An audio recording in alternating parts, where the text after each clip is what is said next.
Hi, everyone, and welcome to the State of State Schools podcast. I'm your host, John Stamper, Christian author, former homeschooler, and former public school teacher. Once a week, I'll give a quick recap of the most important headlines in education and pull back the curtain on what's really happening in our kids' schools. If you're a teacher, parent, or homeschool family, this podcast is for you. Thanks for listening, and let's get started. Hi, everybody, and welcome to episode number 32, coming from the week of July 24th. This episode, I'll be talking about parent permission policies. I'll give you some updates from Chino Valley and the Temecula Valley schools out in California. Talking about the trans ideology in youth summer camps, schools for queer children, and PragerU is in K-12 schools. Before we get into all that, I want to welcome any new listeners and just kind of give you a quick rundown of what I do here on this podcast. My goal is to take the headlines from the week, condense them down, hit the major highlights, and kind of keep things real quick, sum it all up for all you parents and teachers out there so that you don't have to spend all day listening to a podcast, 15, 20 minutes, that's it. You can do it while you're driving around, taking your lunch break, cooking, cleaning, doing what you do. I'm a former teacher. I just released a new book this year called Conflicted, pulling back the curtain on public education. I'm a former homeschooler myself, and I create homeschool curriculum through master books. Well, that's me. Welcome. Let's get into story number one. In Virginia, the state's education department finalized a new rule that requires schools to get parent permission before they can use a different name with a child who says they're trans. The rule also requires students to use facilities and join teams based on their biological sex. So, while requiring parent permission is appropriate and definitely the right thing to do in every situation, it's ridiculous that there has to be a state policy about this issue in the first place. You know, it's really just a return to normalcy and common sense. The fact is, there are still going to be tons of little kids who are suffering from gender confusion. And now, if their parents give permission, they're going to have that confusion reinforced by every adult in their life. So I think the rule stops short of where it needs to be because it's wrong for parents to lie to their children about what sex they are. Lying is still lying. You know, if parents tell their little girl that they're really a boy or a little boy that they're really a girl, those parents are committing psychological and emotional abuse against that child. So what if the child believes they can fly and they want to jump off the roof? Is it a good thing for the parents to encourage that? Of course not. Those parents would most likely be charged with at least negligence. And if parents go so far as to use drugs or surgeries to try and change their child's gender, not only will that cause further psychological and emotional damage, but that's also physical abuse. It's causing actual physical damage. Now, I've discussed the origin of the word gender in a previous episode, but biological sex and gender are linked. They're inseparable. Gender norms are just that. They're norms. Norms meaning normal, or the most common thing among a group. And norms can change as time goes on, but that doesn't change biological sex. So my point is, while on one hand it's great that Virginia is requiring parental permission, but on the other hand, it's bad because it only further cements and legitimizes this transgender craze. It's actually empowering parents to lie to their children, and then it allows those parents to give permission for the entire school district to also lie to that child legally. You know, that's not compassionate, that's not loving or truthful. It's destructive. Headline number 2, here are a few updates on a couple California school boards that I talked about last week. The Chino Valley Unified School District, their school board, voted 4-1 to pass a parental rights policy. The policy requires school staff to notify parents within 3 days if their child requests to change their gender in school, similar to the previous story I talked about. So this is good. It's a step in the right direction, but it's not over.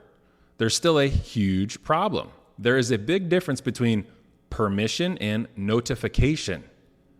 This policy does not require permission. It simply notifies parents, that, hey, we're treating your daughter like they're a boy now, just so you know. We're not asking your permission to do this. We're just notifying you that we're doing this. So while it is a small step in the right direction, it doesn't end the controversy. It doesn't stop schools from lying to or grooming children. So the day after this school board vote on parental rights policies, the school board received an anonymous phone call threatening to dismember and kill the school board chief, her family, and her pets. So anyone who goes against the woke mob, you might get death threats. Speaking of threats, in Temecula Valley, the school board previously rejected a new social studies curriculum, largely due to its lack of patriotism, as well as its promotion of Harvey Milk, the gay rights activist who was known to have sexual relations with boys as young as 16 years old. Well, it turns out that Governor Gavin Newsom threatened to fine the school district $1.5 million if they failed to adopt the state-approved curriculum. Adopt our curriculum or else. Now, unfortunately, the school district caved in and went ahead and adopted the new curriculum. So I guess protecting kids is only worth it up to a certain dollar amount. But to be fair, I do understand that this school probably doesn't have money to pay these fines. And that's probably why the governor is making those threats. That's just the nature of the broken, and I hate to use the word, but toxic education system. So California's government is ramming this woke LGBTQ curriculum into their schools. And if schools don't want to comply, they'll face a massive fine, a fine that no public school can afford. And where would schools come up with that money anyway for a multi-million-dollar fine? Well, that would be from the taxpayers. It always falls on the taxpayers. You have here a state governor whose salary is paid by the taxpayer, and he's threatening to fine a public school whose bills are paid for by the taxpayer. They're being threatened to pay a fine for not teaching LGBTQ curriculum, a fine that would be paid by the taxpayer. So in California, you're paying a governor to threaten you and to threaten your local schools, all in order to pay the state more money. This feels like a shakedown, from some mobster movie or something. Taxpayers lose at every turn. You pay the governor, you pay the school, you pay the fine. So do you see the problem with government controlling education? Because this is a prime example of what we need to get away from. We can start by homeschooling. And then, once you're homeschooling, don't use the school choice funds, because there will always be strings attached. And finally, just dismantle the Department of Education. That's a decent solution. Story number 3, a youth summer camp in Colorado has adopted woke gender policies for its youth campers, the staff, and parent chaperones. There are 3 main parts of the policy that I want to highlight, and you can find all of these policies under the camp website's frequently asked questions. First of all, this camp is called Colvig, C-O-L-V-I-G, Colvig Silver Camp, and it's in Durango, Colorado.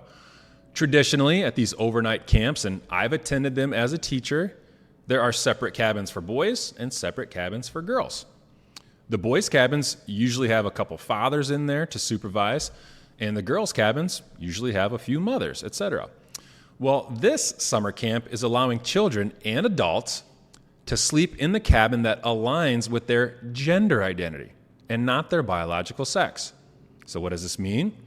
This means that a grown man can sleep in the same cabin as little girls, and grown women can sleep in the same cabin as little boys.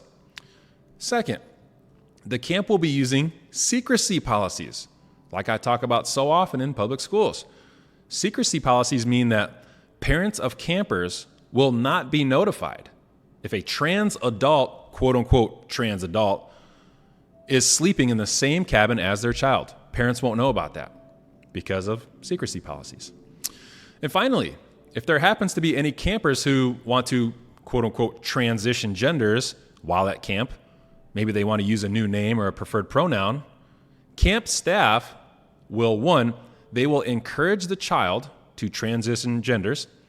and they'll use the new name and they'll use the new preferred pronoun, also known as lying to the child. And 2, camp staff will not be notifying the child's parents about any of this. Now, they might tell the child, hey, you should tell your parents, but camp staff will not be telling the parents. So similar camp policies can be found in other summer camps around the country, and it's definitely something parents will want to know about and or avoid altogether.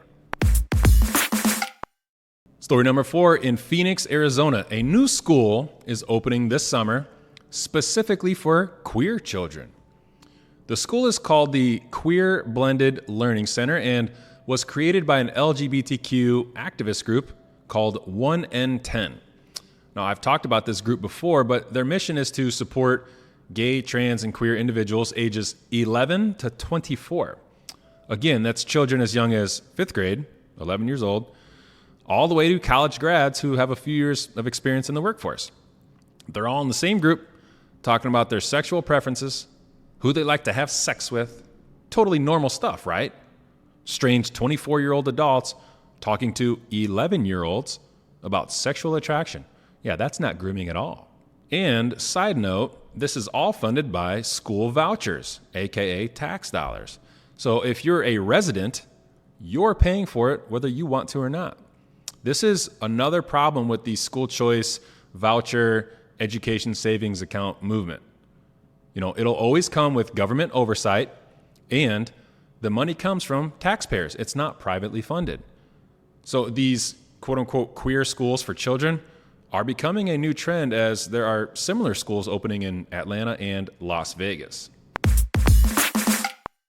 And finally, story number 5, some positive news. PragerU content can now be used in Florida's K-12 schools. Hopefully this trend will continue across the country, and this is good because PragerU content is an alternative to these sexually inappropriate, radical ideologies that have become commonplace in schools.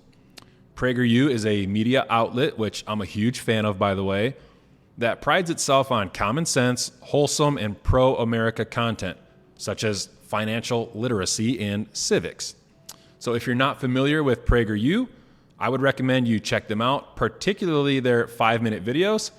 And if you have children, check out the PragerU Kids programming.